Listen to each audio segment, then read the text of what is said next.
Talking fishing, nothing but fishing, talking fishing.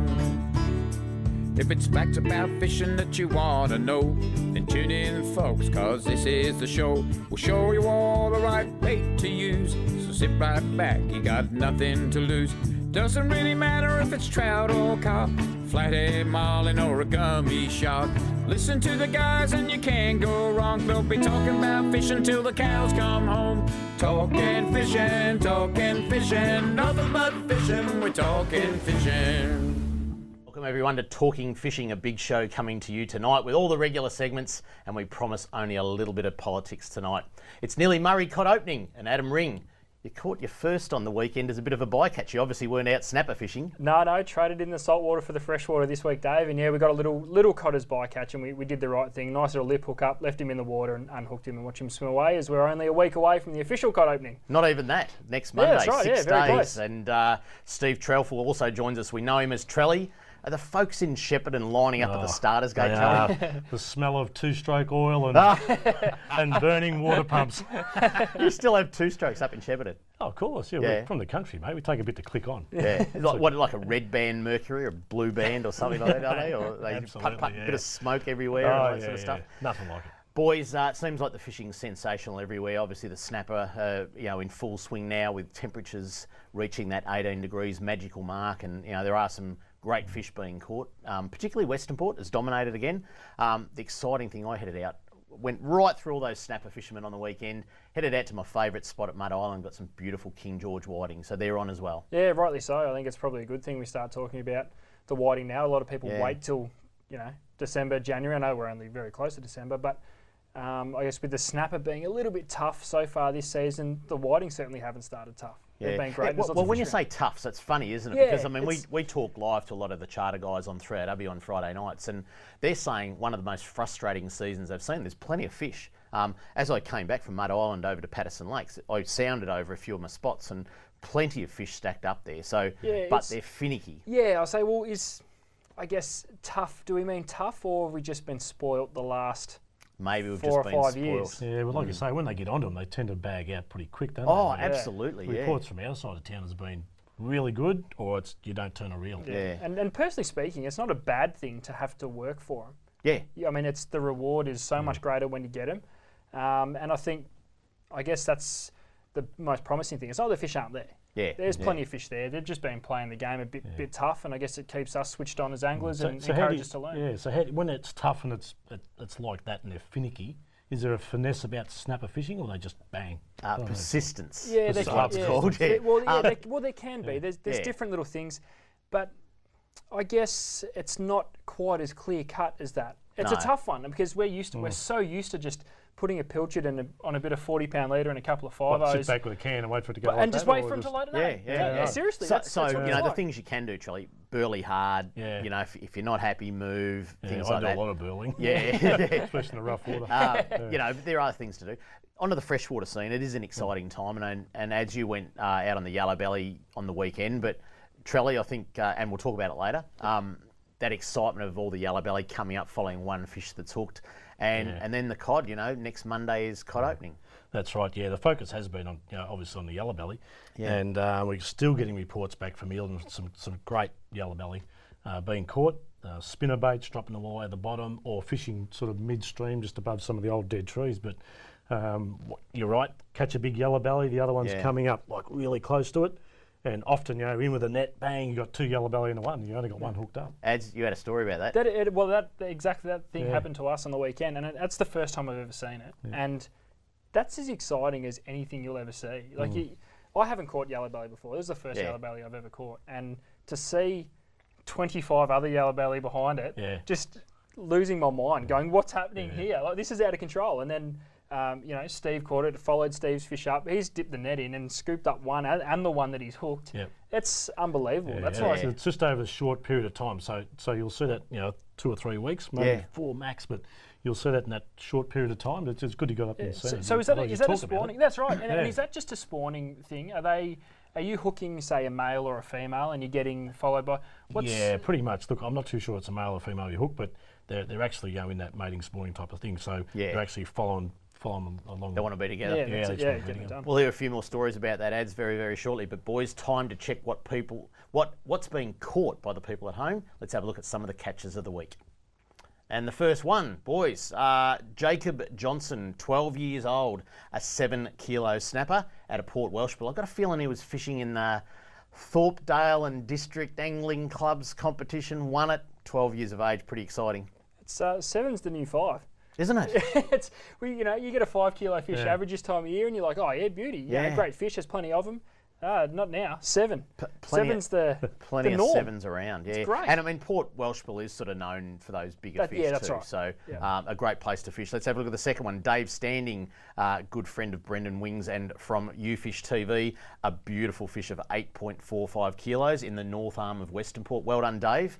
A cracker fish. Yeah, and these guys are snapper specialists. They know Western Port at the back of their hand. They dedicate ridiculous hours to finding these fish, and good on them. Beautiful fish, 8.45. It's not the first, and it won't be the last they hook this season, I guarantee you No, that. exactly. And I think many people are asking, where is UFish TV? I'm not sure it's on at the moment, but we'll get Brendan on the couch maybe one day. Let's see how we go. Third one, George Pezos, I think his name is. Young fellow, 800-gram rainbow trout out of Emerald Lake. And, Nice. that's just to show off how good some of these stocked lakes are around metropolitan Melbourne. I know Emerald's a little bit out in the bush. It's at the end of the Puffing Billy line, I guess. But a beautiful little lake that is stocked. And how good is a trout like that coming out of there? We actually see a lot of the lakes around Shepparton even now stocked with trout. Yeah. Especially around the school holidays. Yep. And it's fantastic. We get a lot of kids in, and I'm sure the lakes down here are also being stocked. But it's just regular now that the kids are actually going down the lake, screaming back in, I got to have that lure over there. Bang, away they go, throw $10 at you. And, they're catching these trout and redfin in lakes. It's just great. How good is that? And it's a put and take fishery. They put them in, they want you to take them out. They won't breed, they won't survive through summer, most of them. They just want you to take them out. So beautiful, beautiful fish. Number 4, Harry Sergiu. Is that how you say it, Ads? I think so, yeah. Well, you're in the photo. I hope you know. Just sneaked into the photo on the right hand side to me. Yeah, I thought I'd photobomb that one. Couple of nice snapper there off Mount Martha. Yeah, Harry showed us up that day. Big Sash, his old man, he took us out, and Jesse just before he went over to Tassie, and that was great. A great day. It was hard work, but we ended up getting a nice bag of fish, and Harry comes screaming out the cabin when the rods went off and showed us all how it's done. He's a gunner. He's a little gunner. I'll wake you up. Pretty much. Yeah. Let's have a look. Let's have a look at Nick's big fish now. A nice gummy shark out of Western Port. Haven't got Nick's surname or whereabouts in Western Port, but I'll tell you what, he was all smiles and an absolutely beautiful model gummy there. They're tell you what, they're kind They're of in good numbers. And they're sneaking in amongst the snapper schools. You can sit there and catch a 7-kilo red and then get a 10-kilo gummy. They've definitely switched on a little bit. The fishing's getting better and better, and I've noticed just through the stores that a lot of guys are now going out and specifically targeting the gummies. They're getting into those shallow sandbanks. I guess cover of darkness is probably the best time to go and catch a big one. I tell you what, plenty of people sitting off the shipping channel off Rye on the weekend too, looking for gummies. Obviously, they're just sitting there in the tide and waiting it out. It's that time of year, everyone typically starts getting a bit over the snapper. And so is there something you look for on a sounder for gummy sharks, or it's just like a bycatch for snapper, or you specifically go for gummies? I guess there's areas people have their GBS marks and things like that. I think it's probably more identifying highways more than anything. You find those channels which bit they of get nice flowing current. through them, bit of food source coming through. Let's have a look at the next one. Paul Travascus, a lovely 85-centimetre snapper. Caught in Western Port, although it does say Corey up there, 9 years old, and I think Corey got that last week on Catch of the Week. Somehow last week's photos got in there. Those God fish knows were how. that good, we had to show we it had again. to show them again, young Corey, but anyway, don't know how that one got up there. There was a beautiful fish by Paul Travascus, 85 centimetres, an absolutely cracker of a fish. Another stonking Western Port fish. And I reckon we might have one left. Number 7 is, look at that, Catch of the Week. Now, Lynette Hogan caught him. Species unknown, looks like from the 70s. That is, for those people that know, Trevor Hogan down at Launching Way. That is Trevor Hogan, I think sometime in the 70s. Have a look at the curls on him. And what a catch. Looks like a rock star. And what a catch, yeah. That is singer. that is Lynette's Catch of the Week, I tell you. That is unbelievable. If you'd like to send in a pic of your Catch of the Week, make sure you give us your full name and location, and this is what you have to do. If you want to be like me and have your photo on TV, email your fishing picture info at... And coming up on Talking Fishing Product of the Week, and we have a look at what the political parties are offering should they be elected to government this Saturday. See you right after this. Talking fishing.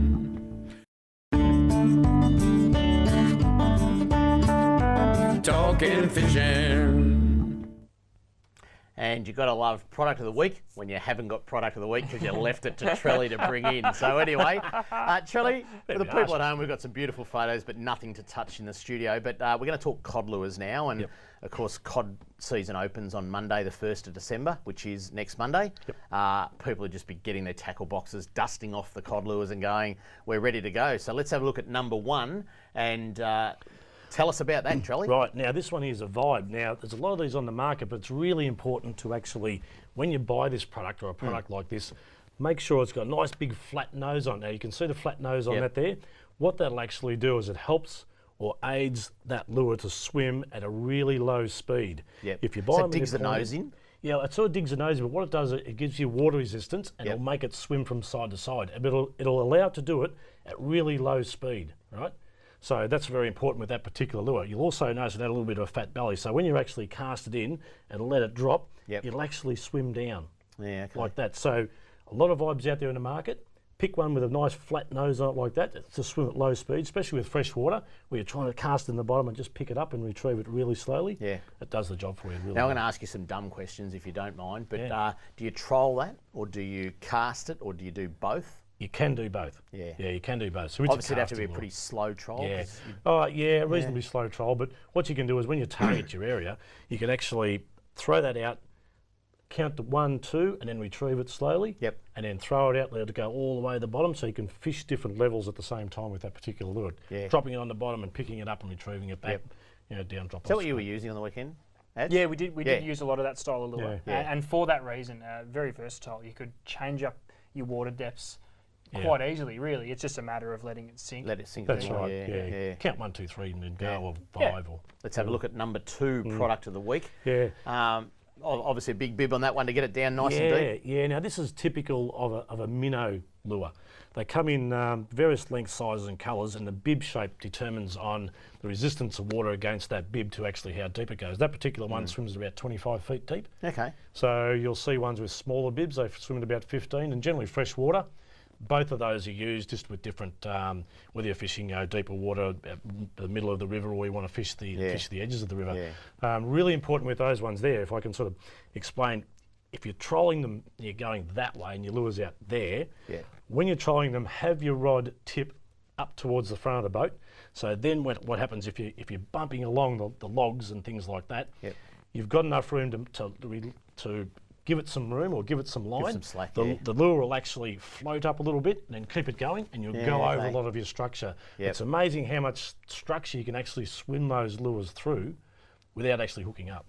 Worked really, really well. Some of those lures come with a couple of different bibs too sometimes, don't they? Sometimes they do, There's the stump jumper and there's a couple of others that actually clip in. So you can actually get one shallow bib, one deep diver, and it actually got a little, the stump jumper's got a little V on it, so you can actually use it saltwater, because saltwater lures go like that. And freshwater lures have got this big wide. I thought that's what you watch them. They're gone. How do you do that? He's gone. All right, let's have a look at number 3, product of the week. That doesn't look like a bibbed or a Vibe. Now, that's a spinnerbait. Now, you can see the 2 blades on that. Now, very important with this product, if you get a good quality product, they've got really good ball bearings on them. So when you actually cast them out and let them fall to the bottom, those blades will be spinning around and reflecting light through the water. It also, that little skirt on it acts like a little fish. Not when you look at it there like that, on just spread out like that, that's quite good. But when you actually wet them, they form sort of the shape of a minnow or a fish. When you actually pull them along, it all comes down nice and neat and looks like a little fish. And you've got these blades that are coming along and attracting it. Another thing you can do with those, you can actually trawl them, which they're doing now at the moment, or you can actually cast them to structure and let them go. Another thing to remember, when you're casting towards structure, don't cast right at the structure and hit it first cast. Put your cast about 3 or 4 metres behind your target point and 2 metres and swim it past it, not real close. One thing about that is with fishing is if it's a bit finicky, that fish, or a bit shy, You don't scare it straight up. Yep. But get to a point where you just go bang, hit the log, hit the stump, whatever, let it go to the bottom and then drag it out, and you might wake them up because they could be asleep like Adam is sometimes. What? No, sure. What? with the spinner baits, you can get a couple of different, I guess, blade configurations. Yep. Just quickly run us through, in what circumstance do you change up the blades on them? Yeah, now, you're dead right. So the Colorado blade is the big round spoon type blade. Yep. Now that will actually, as it goes through the water, it picks up more water and it's slower. The other one is a, which I wouldn't have brought in, was a willow leaf blade, and that's probably made for deeper water. So you can actually, it offers less resistance. Yep. So you can fish that in deeper conditions. And then there's one with the 2 blades up, with 2 spinners, and you can actually work those just under the surface, so you can high tip your rod and wind them in. You can actually see a like a wake come off the lure. So if you're in a metre of water and you want to pick it up and bring it over some logs and things, you can bring it do that. Nice. Let's have a look at number 4 product of the week. Trelly, tell us about this one. Top water lure. Now, top water lures are very, very effective just on sunrise and just on sunset. Now, these are used a lot around our way, even in the smaller creeks and systems where you wouldn't think fish were. You can So is see that like to bit. imitate a frog or something along the surface? Or Yeah, it something does. like that? Yeah, like mice, frogs, cheesecake. The so That's what my that type bib of does. service. Yeah, that's right. So what that bib, you can see the bib there, right? That's how it's really wide. When you retrieve that, if it's too fast, doesn't work. Too slow, doesn't work. When you retrieve at the right rate, it actually hops from side to side, so it goes blop, blop, blop, blop, blop, blop, blop, blop, walks through the water like that. So when you get that Is that down, like the freshwater version of a popper? Is it? Is that silly way to say it? It is, yeah. But they give you that action like walking through. Yep. So when they're actually doing that and sort of walking on top of the surface, just pause them, pick them up again, plop, plop, plop, plop, plop, pause them again. What a lot of people do too is they actually have one rod set up with the top water bait, one rod set up with a spinner bait, and if you get a hit on a top water bait, cast your spinner bait in straight after it and bring that through, just underneath the water level, because the fish might not hit again on top, but it'll be looking around because it didn't catch it. Be looking around and you put something in front of its face, which is down a little bit, bang, got them. So it's a really good thing. All good, exciting times, and cod season just around the corner, as we said, Monday, 1st of December, which is next Monday. The almighty Murray cod season opens, and it's a very exciting time for many people. Last week we had Jacinta Allen in the studio. The week before we concentrated a lot on the Coalition boys, and I'm going to put the glasses on. Let's just do a bit of a recap. It is the Victorian state election this weekend, and just a bit of a recap on what the major parties are promising for election time, for recreational fishing in particular. And let's have a look at the first one, netting in Port Phillip Bay.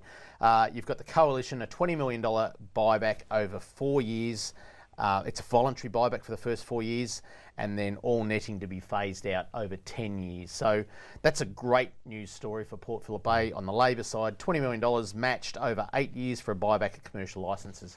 Not a great deal of difference in those guys, and great to see that both parties, I mean, it is a celebration time, and we had that rally the other weekend, but great to see both parties promising that. Yeah, and that was, I guess, probably the draw card to both packages from both sides, is that netting it's the big one. Would be banned. That's right, and it's just something that's been rallied for quite a few weeks. No matter what happens, we're winning. Netting's on the way out, and probably just one little thing on the Labor side, a sliding cap on the commercial catch based on the average catch over the last 3 years. That just stops. There has been a bit of history in the past where, some guys take the buyback, other guys stay in the industry and increase their catch, and there's no net value. So that's just a little bit of, insurance there. On to the next one, a few general fishing initiatives. Looking at the Coalition, $2.5 million to defend Port Phillip Bay against the threat of marine pests. There are some real pests, and I think that's one that kind of snuck under the radar a little bit. I think it's not so much common knowledge about the threats that are in Port Phillip Bay, and you ask 9 out of 10 people, they probably wouldn't be able to give you an answer on what those pests are. That North Pacific Sea Star's a cracker, and I mean they're in Patterson Lakes Marina now.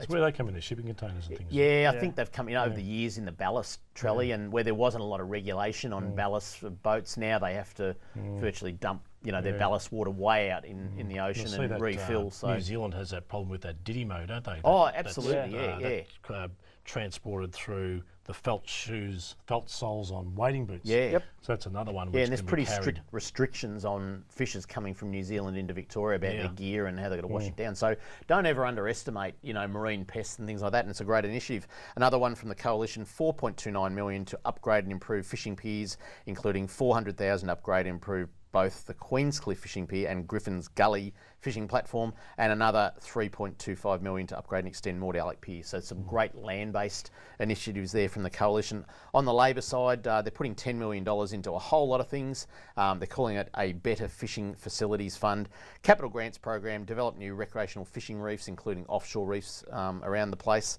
improving access to waterways, including reopening tracks on public land, improving boat launching facilities, installing fish cleaning tables, and fish aggregating devices like in New South Wales. That's one of the things I think, there's been reefs and things. The FADS program in New South Wales is second to none, where they have these FADS offshore of New South Wales that the mahi-mahi or the dolphin fish are attracted to, and it just creates a nice little fishery. Yeah, it's something that we could have in Victoria. I mean, every year, Portland, Port Fairy, Warrnambool, we see this very small run of dolphin fish, but nothing holds them in any area. They're really a bycatch of fishing for tuna. I've fished a couple of those fads, and they work. You sort of think, it's nothing out there, but you go and there's something sitting underneath that, and there's something else that wants to eat that that's sitting under it. And something else, I guess, more for us Victorians, the kingfish, it gives them something, like exactly what you said, to hold on to. I mean, there are wrecks and reefs and things out there, but just something else to help keep them congregated, to help wreck fishers get involved. The important thing with FADS is it's got to have a program behind it. So, New South Wales, they actually pull them out of the water and maintain them, strip all the ropes down, clean them and all that,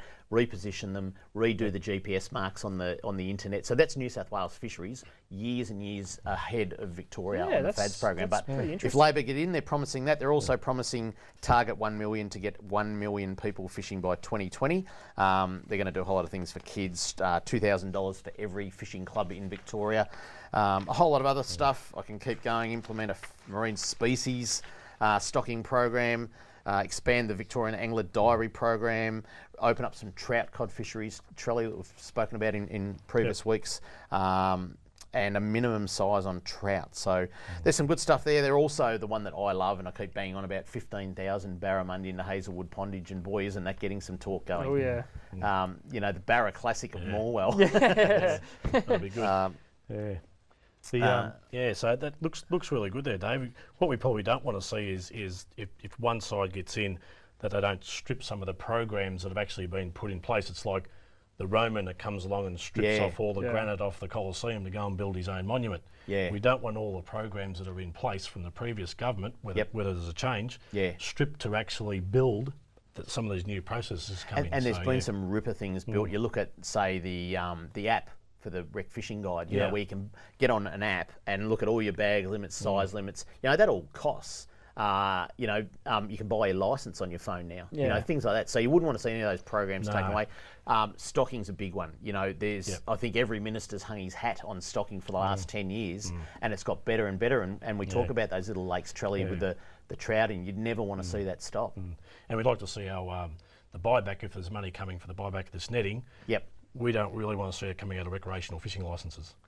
I mean, there's talk that money's coming from taxpayers' money, which is the best thing for us. But our fishing licence money shouldn't be included in that. No, and the biggest thing is, if you do take it out of the licence money, is the freshwater anglers don't get their share. Because, and for the very same reason, in New South Wales, they have a saltwater trust and a freshwater trust and separate committees to say how that money's spent. So that's not the same in Victoria, and that would be a great thing, because you don't want freshwater having no money from the licence fund and it all going into the buyback of licences in Port These Phillip guys that are netting at the moment too. I mean, we've seen a lot of industries go through these changes now. You can buy free range eggs, right? Off a free range egg farm. How would it be catching commercially fished whiting from the bay, line caught? I mean, there's got to be other things for these guys to do. We're only looking at the netting. They're still going to keep their licence to fish commercially. I mean, I think they've got a real opportunity here to do that labelling of line caught fish rather than There's a bit of feedback about that in Kramer's mailbag coming up, I can tell you, okay. Trelly. But anyway, up next, fisheries You write news in and Kramer's plenty. mailbag? No. Up next, fisheries news and plenty of discussion about the almighty Murray cod. See you soon. Talking fishing.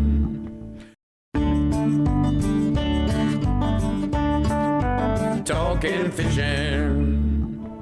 And now it's time for the news. The fisheries news. Sounds a bit fishy to me.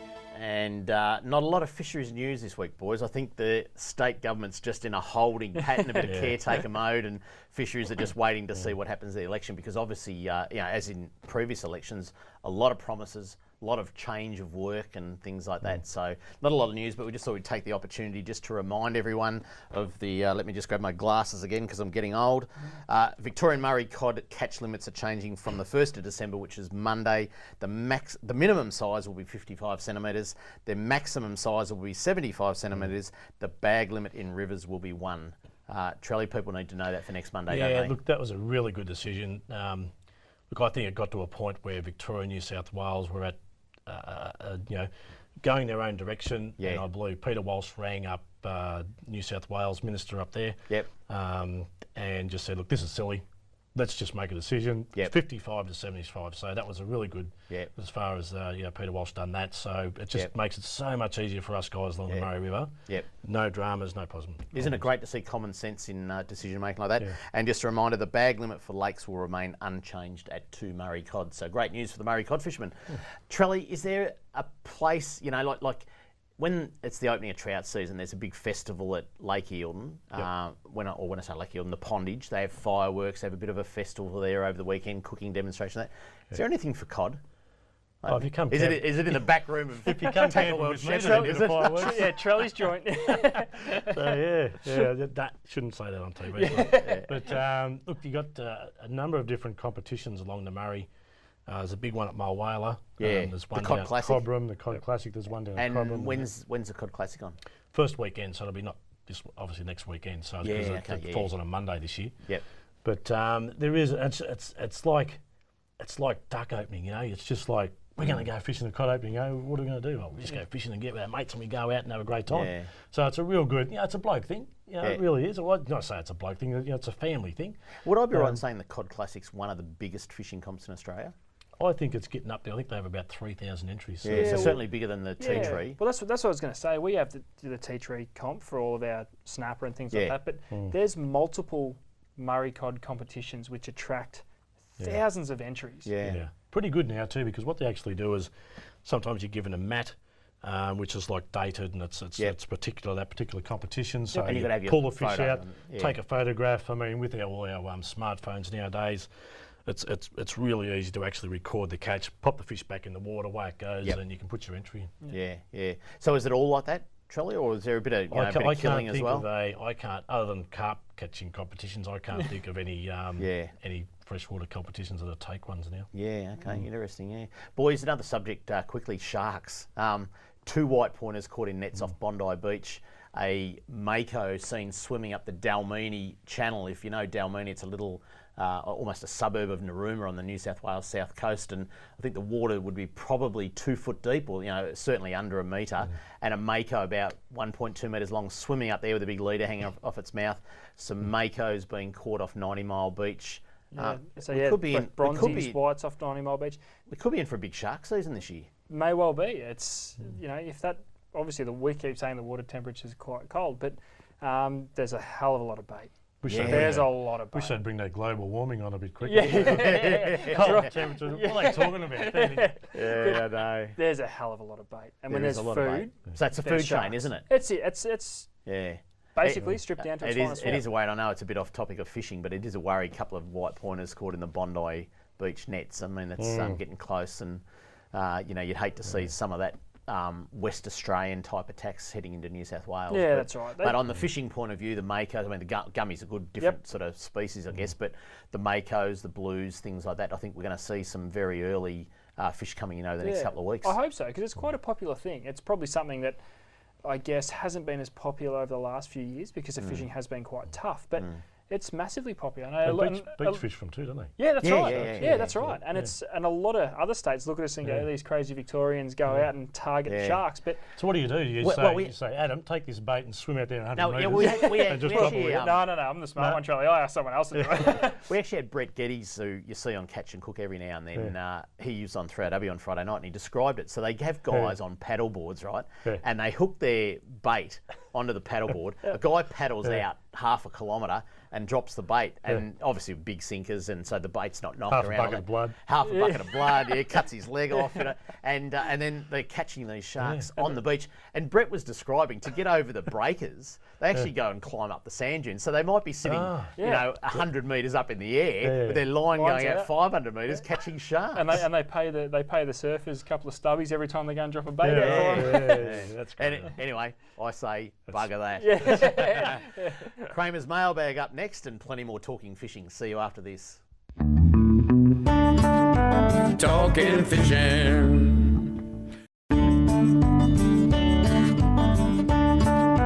Talking fishing.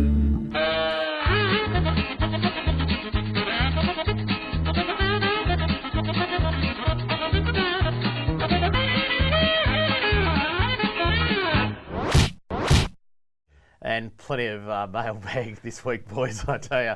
And some of it's pretty hot, I can tell you. Let's kick it off. This one's from Peter Baird. I would like to express my disgust at your blatant attempt to influence anglers to vote Labor. The only thing missing from your program on the 18th was a party political disclaimer from the Labor Party. Where was the representation from the Liberal Party? Pretty poor performance, and the last time I will watch your political propaganda. So I guess he's not watching tonight for me to actually read that out. But boys, in defence of that, I guess, if he went back and watched the show the previous week, which is on Catch Up TV on C31's website, it was all about the coalition, and we had all their media releases up on the screen and so forth. So we just wanted to do the fair thing. Yes, we had Jacinta Allen. She was available last week. That wasn't the case for the other side the week before. So trying to give a balanced approach. And at the end of the day, or Trelly, you're into politics. How many people would be placing their vote on fishing? Percentage of the Victorian population? You might be surprised. Oh, really? Yep. I reckon it's a reckon few? you might be. Well, a lot of people are just, that's the way they live their life. Yep. It's their livelihood on one side of the story. Yeah. It's our recreation on the other side of the story. So you really do have to give a balanced view. Yep. I mean, look, whoever takes the seat after next weekend, I mean, at the end of the day, we've got to deal with them. So, and I'm sure they've both got a passion for fishing. Yep. And I'm sure after this election, they'll have probably more of a passion for fishing. Yeah. Which will help us guys and what we have to do. All right, next one. Gary Smith writes to us, a fish off a pier, what a joke. It's snapper season, Mornington Pier closed, Mordialloc Pier closed, Half Moon Bay Pier closed. We pay for fishing licence, boat and trailer reg. Boat parking, what a joke. Can't get your boat in at Half Moon Bay low tide. Can't get any parking at Mordialloc because everyone from Half Moon Bay is at Mordy. And bike riders on the beach road every weekend are complaining about paying rego. And how do you get kids into fishing when you can't even get them onto a pier? What a joke. He's actually got a few good points there. There's some very valid points in there. I think once we've got the focus of whoever's going to step into the seat now. Yeah. It's a big wheel in politics that turns slow. Yeah. A lot of these issues can be pinned to that wheel. Yep. And I'm sure we'll work together with whoever's. And I must say, Trelly, that whoever's in charge of the Mornington Pier rebuild, they have a hidden agenda that people don't know about. They're trying to get into the Guinness Book of Records for how long it takes to rebuild a pier. So, there's a couple of things that aren't quite right, and refreshing. Election might just get a few things back in order. This is a long one. Mr. Kramer, I've been a recreational angler in Western Port for almost 30 years. I am presently 60 years of age and still manage to get out on occasion. But as I enter my latter twilight years and my fishing stops, where will I and many other ageing anglers be able to purchase fresh, locally caught fish around Port Phillip Bay? And indeed, Port Phillip Bay should your dream of taking nets out of all the bays. So, his point is that he wants to be able to get his fresh fish. Well, I say to that, and it goes on, and I won't say, John McDougall, he's the CEO of Sustainable Marine Management Services Proprietary Limited. I think he's down at Phillip Island. Look, there's still going to be commercial fishing in Port Phillip Bay. There's no doubt about that, and we've said that Port Phillip Bay, there's long lining, there's other forms of commercial take, there's aquaculture, and we are advocating for line-caught fish, aren't we? But such as his title says, what was his title there again, Dave? Oh, he's CEO of Sustainable Marine Management Services Proprietary. Exactly. Yeah, I'd that's say what we're it's talking about with this, private industry, with the style of netting that we're looking at wanting to ban. Yeah. Is the one that tears up the grass and everything, which is the breeding grounds for our fish. So he should know better, probably. I would have thought so. About we're trying to save not so much the fishing as but the whole environment. Yep. That will It's not about stopping commercial fishing in the bay. It's a practice we're trying to stop. Hello, David. I've just found your show and noted the politics. It's small font. Sorry about that. My eyes aren't that good these days. And noted the politics of fishing discussed tonight. While both Victorian parties might be putting money into buying back licences or giving to fishing clubs, I suggest that one way to get more people out in our bays would be to put in more boat ramps. That's from Alan Ewan, and appreciate that, Alan. Do you know what my opinion is on this? It's going to, and it's not going to happen this election. It hasn't happened in the last whatever. My opinion is it's going to take $100 million, probably some government and some private investment to create. You know, we've had Martha Cove. We've had Queenscliff redeveloped. It's going to take some massive infrastructure to make any real difference. You know, just upgrading one ramp and a better car park and that, it helps with traffic flow, it helps with the queues and that. But Victoria, Port Phillip Bay needs some major infrastructure works. Well, it's the way it is. The recreational fishing has grown so much. Yeah. And there's so many more people fishing, there's so many more boats on the water. And we've literally run out of space. The boat ramps can't keep up with how popular fishing's becoming. Boys, that's it for Kramer's Mailbag. If you'd like to write to me or these blokes, this is what you do.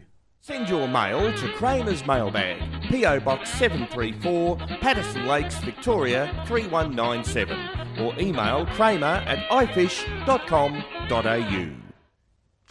Boys, I just wanted to change the subject a little bit. Calamari, we went out on the weekend. Do you mind me pulling his bloke over? He was an environmental bloke and he should know that we're trying to save the habitat. Oh, we're back on Mailbag? No, I'm just saying about that. Do you mind me pulling that bloke up because his title was. Do you want to know his title again? No, I'm just saying. You might be pulling him up because he should know better. He should know better. I know. Kramer's Mailbag over. Calamari, sorry. Want to talk about calamari. Went down to, straight down to Blairgowrie to some of my favourite parts of Blairgowrie where I get some nice calamari. The interesting thing is I thought, you know, big breeders this time of year get the bigger calamari, and we've got some nice ones, but I virtually found nothing in the deep water. You know, some of the areas where I like to target this time of year, 6 and 7 metres, not a lot of fish, but you get up into the 2 and 3 metres, a nice bit of current flowing over, crystal clear water. We bagged out in less than an hour, you know, so it's some great calamari fishing around at the moment. It's interesting. That's probably something a lot of anglers heading out this weekend can take note of. Yeah. Those big calamari must be right up on those shallow spawning grounds. Yep. And doing their thing, and there's some huge fish up there. So it's the time. Maybe focus on a little bit of that shallow water, see what's going on. Don't write it off. We did have a bit of rain over the last 24 hours. Just a little bit, a bit of thunder, a bit of... That's right. And you know, if the water's discoloured, then don't discount the deeper water. But I think that's a big thing for this time of year. There's still a lot of big squid up on the shallows. Yeah. I was talking to good mate Steve Buxton today. He went up to Beau Morris Andy Evans was with Steve Buxton today. Just trying to think who I had the conversation with. And off Beau Morris, Ricketts Point, just outside the marine park there, he got some very lovely calamari. But I think the rain really affects those sort of areas. You get down the Mornington Peninsula where you've got high current flows, you know, that fresh water coming in from the ocean, it just clears up so quickly. And it was crystal clear on the weekend, just absolutely gorgeous down there. So, you know, always coming out of winter, the colder water is always clearer than a summer warm water, you know. So brilliant time of year to be doing it. And like I said, up on the shallows, very, very good fishing. And at one stage we had the 2 kids, Fee and I, and we're all hooked up, 4 of us, and really good fun, really good time. Were you fishing bigger jigs? Were you looking for those bigger ones? I haven't told you, but I actually had the prototypes there, and we can't mention what they are. Come on. But I took the... Holding out on us. We have got some cracker colours in development, haven't we? We have. We have got some cracker colours. If you think there's some good squid jigs on the market, wait till you see what's coming, because these are cracker colours, and I tried some of them. Now, all the samples were 3.5. So I was trying the 3.5s, all big, and we caught some crackers. So how many of the samples did you bring out? I took the lot, tried a few different colours, you know what, and some of those brighter, whitingy looking colour. They worked really well. Some of the natural colours I really struggled with. The stripes and prawn type looking colours, really struggled with them. So, but I think different days bring different colours, and we've had this debate. that white's best, White, and black. been developing colours of squid jigs for the last 30 years, and we all go back to white. So who knows the science? Or what's of it. left in your tackle box from last time? Yeah, that's right. Whatever you didn't leave on the reef. One day a scientist will come up with a theory that he can make calamari talk, and they'll go, "Hey mate, how come you like white ones and not the coloured ones that the Japanese have been developing for 15, 20 years?" Hey, you're ugly. You bet you can't catch me. Yeah. Boys, coming up on Talking Fishing this week's hotspots and what's coming up on C31 Fishing right after this. Talking fishing.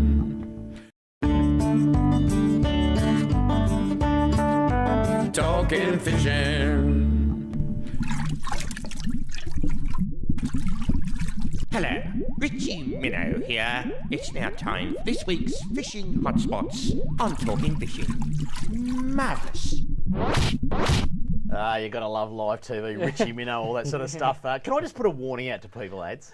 I'm gonna talk about Trelly here, but Trelly actually didn't realise that we were still. This is live TV, and Trelly didn't realise, and he was talking a bit quiet, and luckily he didn't drop a few words that he normally does drop. So No, you got to say live. Trelly, we're on. It is. It's all good. But anyway, hotspots, boys. Let's look at number one. Is Mornington. I think. Well, I know. I went past Mornington on the way down to Blairgowrie on the weekend, and it was like Burke Street. Did I say anyone? I think there's a few fish being caught out of Mornington. It was amazing, and they're all in one patch. 18 metres off Mornington, a massive amount of boats in one spot. Yeah, and typically speaking, it's this time of year where Mornington and that, I guess, peninsula area really starts to come into its own for snapper. They start to school up in the deep water. And a lot of the boats are onto it, and they're all getting fish, so it's good. The couple of times I've been down here and fished out the bay, I cannot believe these guys get so close. Like, if that was in the Murray River up in our place, be we'd be shooting throwing each other. sinkers at you. Oh, no, the Honestly. sinker's thrown. Don't Oh, get me is it? wrong. Oh, yeah, the sinker's thrown. there is. Yeah, pull up, they're so close. But and they were and the thing with Mornington is you don't have to go that far out to get your depth. Yeah, that's right. Off Carram's a little bit different. So Yeah, that's right. But anyway, plenty of people fishing down there. Number two, Indented Head.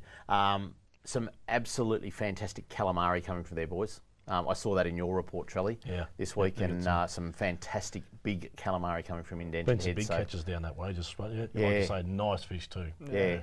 And even, look, a lot of people watching in Geelong around that western side of the bay, easy to get to, good boat ramps on that side of thing. And if you've got a bit of a westerly blowing, it's very, very protected there.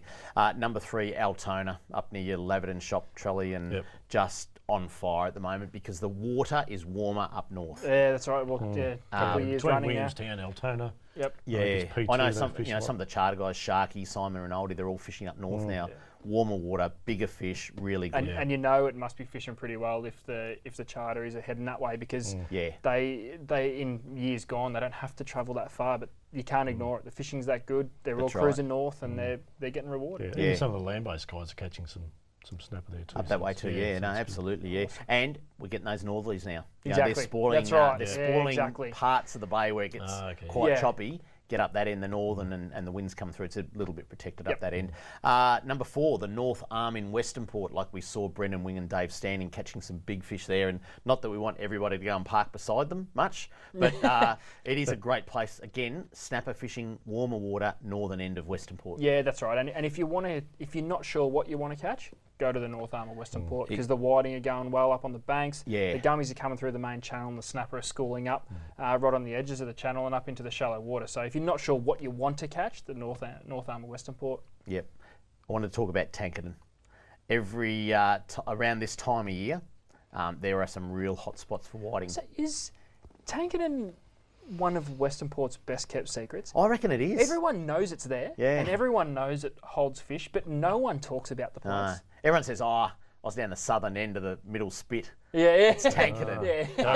Yeah. I was just out from Hastings. That's Tankerton. And again, it's an everything spot. It is, But ideal this time of year, and I mean, we talked about it last week. A 51 centimetre whiting caught in Western Port. We were talking about it with Sean Ferdier on 3AW on Friday night, and he said, some very, very big whiting being caught in Western Port right now. Now's the time. They tend to, they fade off as the whiting comp starts. in February when It's like they Paul know. Worsing puts $1,000 up for the biggest. Oh no, for the first 1 kilo 1 kilo whiting. $1,000 if you catch the first 1 kilo, and they're all being caught now. They're never caught in February when his money's up. Lucky bugger.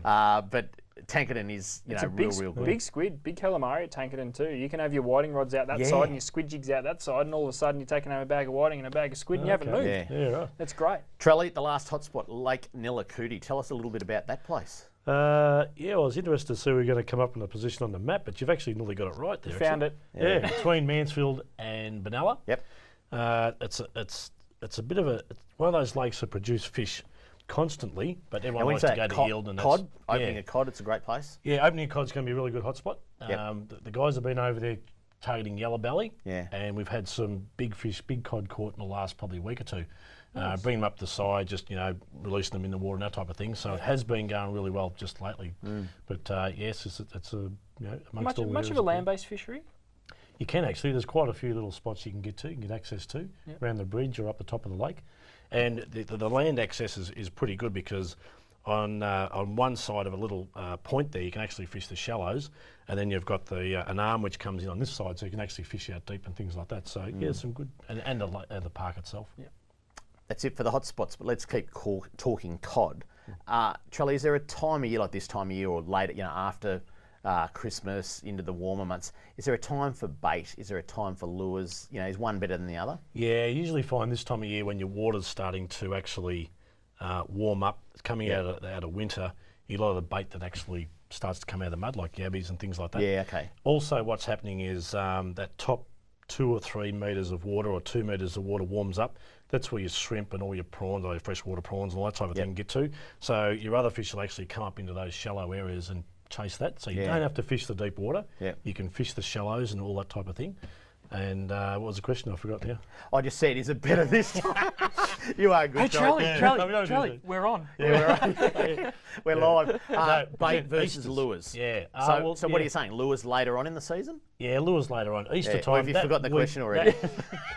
That week leading up to Easter is just dynamite. It's absolute dynamite. It's the moon phase. It's all that type of thing. Yeah. Really, really good. And then as you sort of get into June, again, lure fishing is good. Like you say, coming out of down here, clear water. Yeah. Which is if we don't get a lot of rainfall and we get a bit of irrigation flow down the river, Yep. it's good clear water. Yeah. So it's really good lure fishing at that time in June, May, June, and they're sort of starting the week then to sort of hitting those sort Tell of us about barty grubs. barty grubs. Yeah.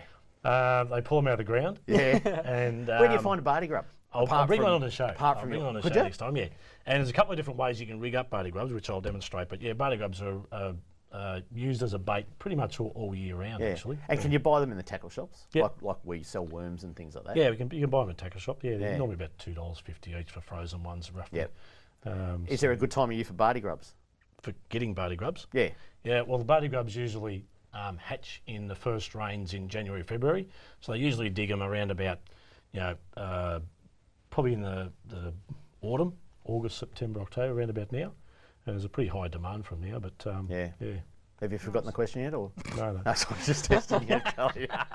I tell you what, boys, it's a big week of. Sorry, It's been a long week, Trelly. They reckon it's hard work with only kids and Tuesday. animals. You want to try working with Trelly? Nah, it's all good, boys. A big week coming up also on C31, boys. This week it's a big week of fishing. Starting tomorrow, 6:30 in the morning, UFish TV and 7 a.m. OzFish TV. Just to get you going before you get to work, just watch a bit of fishing. And then on Thursday, 6:30 a.m, Australian Fishing Network, 9:30 on Thursday night, Savage Seas Adventures, and 10 o'clock On the Fly. On Friday, 6:30 in the morning, Catch and Cook. As I say, that is terrible because you go to work just dribbling, looking at what Ronnie and the gang are cooking and catching and all that sort of stuff, and he does really well. 7 o'clock in the morning, On the Fly.